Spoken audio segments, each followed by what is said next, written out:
ನಮಸ್ಕಾರ ವೀಕ್ಷಕರೇ, ನಮ್ಮ ಮಲ್ಟಿಮೀಡಿಯಾ ಚಾನೆಲ್ಗೆ ಸ್ವಾಗತ ಸುಸ್ವಾಗತ. ಕಾರ್ಮಿಕರ ಕಾರ್ಡ್ ಇರುವ ಮಕ್ಕಳಿಗೆ ಸಿಗುವುದು 10,000 ರೂಪಾಯಿ ಸ್ಕಾಲರ್ಶಿಪ್.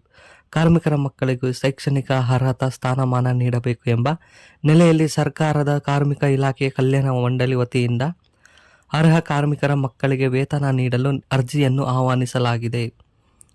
ಎಷ್ಟು ಮೊತ್ತದ ವಿದ್ಯಾರ್ಥಿ ವೇತನ ಸಿಗಲಿದೆ? ಯಾರೆಲ್ಲ ಈ ಒಂದು ಯೋಜನೆಗೆ ಅರ್ಹರಾಗುತ್ತಾರೆ? ಬನ್ನಿ ನೋಡೋಣ. ಈ ವಿಡಿಯೋನ ಎಲ್ಲೂ ಸ್ಕಿಪ್ ಮಾಡೋದಲ್ಲಿ ಪೂರ್ತಿಯಾಗಿ ನೋಡ್ತಾ ಹೋಗಿ ಇದ್ರ ಬಗ್ಗೆ ಫುಲ್ ಅಪ್ಡೇಟ್ಸ್ ಕೊಡ್ತಾ ಹೋಗ್ತೀನಿ. ಹಾಗೆ ಪಟ್ಟಂತ ನಮ್ಮ ಚಾನಲ್ಗೆ ಸಬ್ಸ್ಕ್ರೈಬ್ ಮಾಡಿ ಮರಿಬೇಡಿ. ವೀಕ್ಷಕರೇ, ಈ ಕಾರ್ಡ್ ಪಡೆಯಲು ಅರ್ಹತೆ ಏನಿರಬೇಕು? ಬನ್ನಿ ನೋಡೋಣ. ವೀಕ್ಷಕರೇ, ಕರ್ನಾಟಕದಲ್ಲಿ ವಾಸ್ತವ್ಯ ಹೊಂದಿರುವ ಕಟ್ಟಡ ನಿರ್ಮಾಣ ಮತ್ತು ಇತರ ಕಾರ್ಮಿಕರ ಮಕ್ಕಳಿಗೆ ವಿದ್ಯಾರ್ಥಿ ವೇತನವನ್ನು ನೀಡಲಾಗುತ್ತದೆ. ವಿದ್ಯಾರ್ಥಿ ವೇತನ ಪಡೆಯಲು ಕಾರ್ಮಿಕರ ಕಾರ್ಡ್ ಅಂದರೆ ಲೇಬರ್ ಕಾರ್ಡ್ ಅನ್ನು ಹೊಂದಿರುವುದು ಕಡ್ಡಾಯವಾಗಿದೆ. ಅಂದರೆ ಕಾರ್ಮಿಕರ ಮಕ್ಕಳು ಶೈಕ್ಷಣಿಕ ವರ್ಷದಲ್ಲಿ ವಿದ್ಯಾಭ್ಯಾಸ ಪಡೆಯುತ್ತಿದ್ದರೆ ಮಾತ್ರವೇ ಈ ಒಂದು ಯೋಜನೆಗೆ ಅರ್ಹರಾಗಿರುತ್ತಾರೆ. ವೀಕ್ಷಕರೇ, ಈ ಕಾರ್ಡ್ಗೆ ಎಷ್ಟು ಮೊತ್ತ ಸಿಗಲಿದೆ? ಬನ್ನಿ ನೋಡೋಣ. ಕಾರ್ಮಿಕರ ಮಕ್ಕಳಿಗೆ 8ನೇ ತರಗತಿಯಿಂದ 10ನೇ ತರಗತಿವರೆಗೆ ವಿದ್ಯಾಭ್ಯಾಸ ಮಾಡುವ ವಿದ್ಯಾರ್ಥಿಗಳಿಗೆ 3,000 ರೂಪಾಯಿ ಸಿಗಲಿದೆ. PUC, ಡಿಪ್ಲೊಮೊ ಹಾಗೂ ಟೆಕ್ ಕೋರ್ಸ್ಗಳಿಗೆ ವ್ಯಾಸಂಗ ಮಾಡುವ ಕಾರ್ಮಿಕರ ಮಕ್ಕಳಿಗೆ 4,000 ರೂಪಾಯಿ ಸಿಗುತ್ತದೆ. ಪದವಿ ವ್ಯಾಸಂಗ ಮಾಡುವ ಕಾರ್ಮಿಕರ ಮಕ್ಕಳಿಗೆ 5,000 ರೂಪಾಯಿ ಸಿಗಲಿದೆ. ಇಂಜಿನಿಯರಿಂಗ್ ಹಾಗೂ ವೈದ್ಯಕೀಯ ಕೋರ್ಸ್ ಓದುತ್ತಿರುವ ಕಾರ್ಮಿಕರ ಮಕ್ಕಳಿಗೆ 10,000 ಸಿಗಲಿದೆ.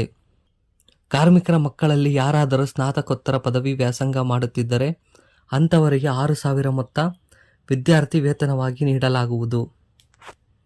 ವೀಕ್ಷಕರೇ, ಈ ಕಾರ್ಡ್ ಪಡೆಯಲು ಈ ನಿಯಮ ಕಡ್ಡಾಯವಾಗಿರಬೇಕು. ಈ ಕಾರ್ಡ್ನ ಪಡೆಯಲು ಕೆಲವು ಕಡ್ಡಾಯ ನಿಯಮ ಪಾಲಿಸಬೇಕು. ಅರ್ಜಿ ಸಲ್ಲಿಸುವ ಅಭ್ಯರ್ಥಿಗಳ ಪೋಷಕರಿಗೆ ಲೇಬರ್ ಕಾರ್ಡ್ ಹೊಂದಿರಬೇಕು. ಆಧಾರ್ ಕಾರ್ಡ್ ಹಾಗೂ ಬ್ಯಾಂಕ್ ಖಾತೆ ಸುಸ್ಥಿತಿಯಲ್ಲಿ ಇರಬೇಕು. ಆಧಾರ್ ಕಾರ್ಡನ್ನು ಬ್ಯಾಂಕ್ ಖಾತೆ ಜೊತೆ ಲಿಂಕ್ ಮಾಡಿರಬೇಕು, ಇಲ್ಲವಾದರೆ ಹಣ ಬರಲಾರದು.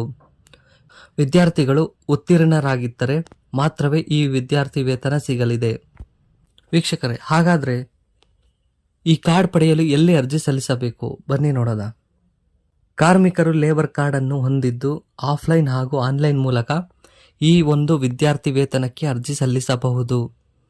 SSP ಪೋರ್ಟಲ್ ಮೂಲಕ ಆನ್ಲೈನ್ನಲ್ಲಿ ಅರ್ಜಿ ಸಲ್ಲಿಸಬಹುದು. ಆನ್ಲೈನ್ ಮೂಲಕ ಅರ್ಜಿ ಸಲ್ಲಿಸಲು ಬಯಸಿದರೆ ಕಾರ್ಮಿಕ ಇಲಾಖೆಗೆ ಭೇಟಿ ನೀಡಿ ಅರ್ಜಿ ಭರ್ತಿ ಮಾಡಿ ನೀಡಬಹುದು. ನಿಮ್ಮ ಅಕ್ಕಪಕ್ಕ ಮನೆಯ ಸೈಬರ್ ಸೆಂಟರ್ಗೆ ಹೋಗಿ ಅರ್ಜಿ ಸಲ್ಲಿಸಬಹುದು.